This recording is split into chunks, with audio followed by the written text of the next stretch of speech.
弟兄姊妹平安，今天是2024年的10月5号。今天的经文是诗篇第8篇，创世纪23章第1节到20节，路加福音16章14节到18节。今天要跟大家分享的主题是救恩。通常我们论及圣经会将旧约来归纳成为律法的时期，新约呢，耶稣基督的时代归纳为救恩、怜悯、慈爱的时期。律法真的结束了吗？在救恩来临之后呢，人们就不需要律法了吗？就不需要遵守了吗？保罗曾经指出，亚伯拉罕他领受上帝的呼召和救恩，跟随上帝的时候还没有摩西律法，但是他因为相信就被称为义了，得了救赎。创世纪23章第1节到20节记载着亚伯拉罕和他的太太撒拉在迦南地长久居住的生活。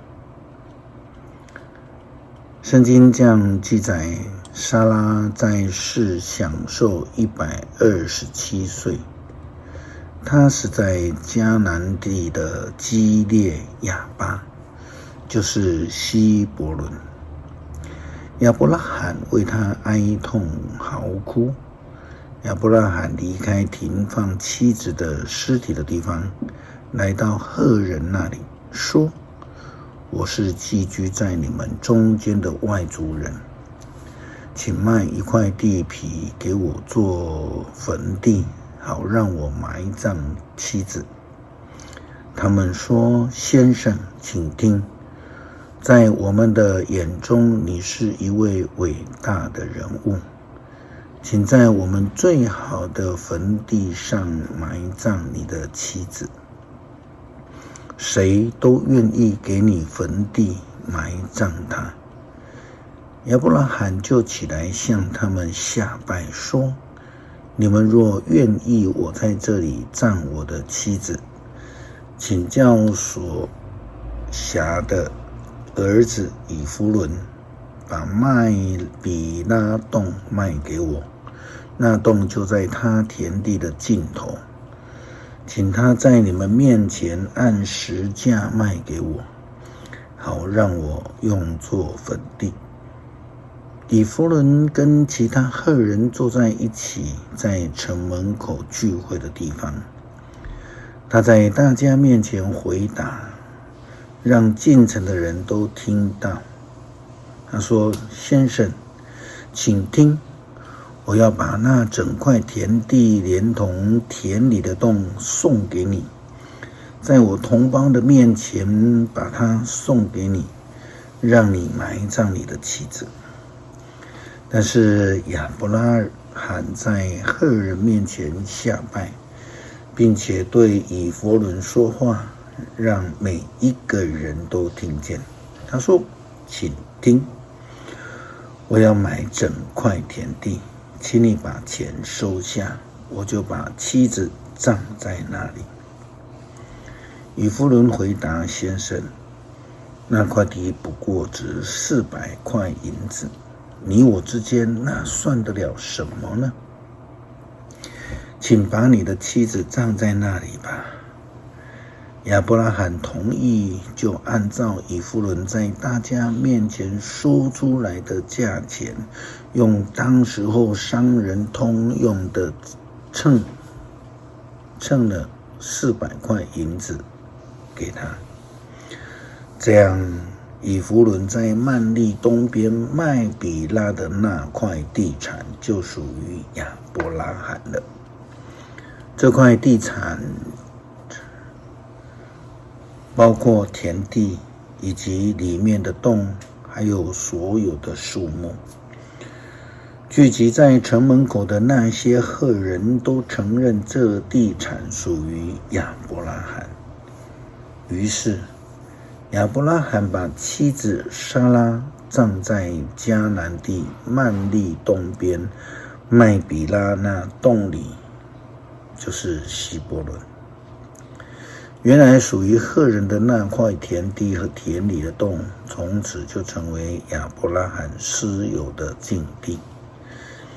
亚伯拉罕在没有诫命之前就已经蒙救恩，那么那一些被称为诫命的后代以色列人、犹太人、犹太教徒呢？有了诫命就领受了救恩吗？其实也没有。路加福音16章14节到18节经文这样记载：那些爱钱的法利赛人听见这些话，就讥笑耶稣。耶稣对他们说：你们在人的面前俨然正人君子，但是上帝洞察你们的内心，因为人所看重的，在上帝的眼中却是可憎恶的。摩西的律法和先知们的书的效用到施洗约翰为止，从此上帝国的福音被传开了，人人都想猛烈地挤进去。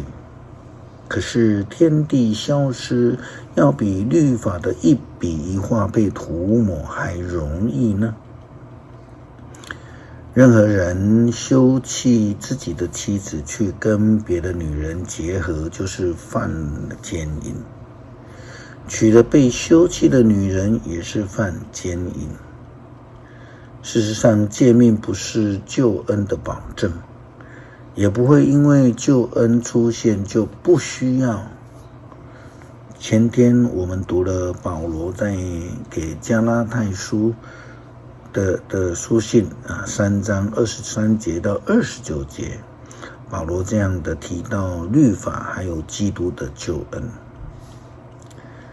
他这样子的教导，他说：但是信的时代没有来临以前，法律看守着我们，像看守囚犯一样，直到信被显示出来。这样法律成为我们的监护人，指引我们归向基督，目的是要使我们因信得以跟上帝有合一的关系。既然现在是信的时代，法律就不再监护我们了。你们大家都借着信跟基督耶稣合而为一，成为上帝的女儿。你们受洗跟基督合而为一，正像穿上基督，有他的生命，不分犹太人或是外邦人，奴隶或是自由人，男人或是女人，在基督耶稣的生命里都是成为了一体。如果你们是属基督的，你们就是亚伯拉罕的后代，会承受上帝给亚伯拉罕的应许。这对我们而言是非常重要的一个提醒，求主帮助我们不死守律法，领受救恩，却也能够谨守律法，成为信心的实践者。诗篇第8篇上主，我们的主啊，你的伟大彰显全地，颂赞你的声音上达诸天，婴儿和幼童一起歌唱。你建造巩固的堡垒，防备敌人，你阻止仇敌对你的攻击。我仰视你亲手创造的天空，观看你陈设的月亮星辰。人算什么？你竟然顾念他。必朽的人算什么？你竟关怀他。然而你造他仅低于你自己，你用光荣尊贵做他的华冠，你让他管理所有被造物，把一切都放在他脚下，牛、羊、荒野的走兽、空中的飞鸟。江河的鱼类、海洋的生物都归他管辖。上主，我们的主啊，你的伟大彰显全地。感谢主，让我们借着律法来认识救恩，求主帮助我们成为信仰的实践者，能够遵守法律，也领受主的救恩，成为福音的广传者。感谢祷告，奉主耶稣基督圣名求，阿们。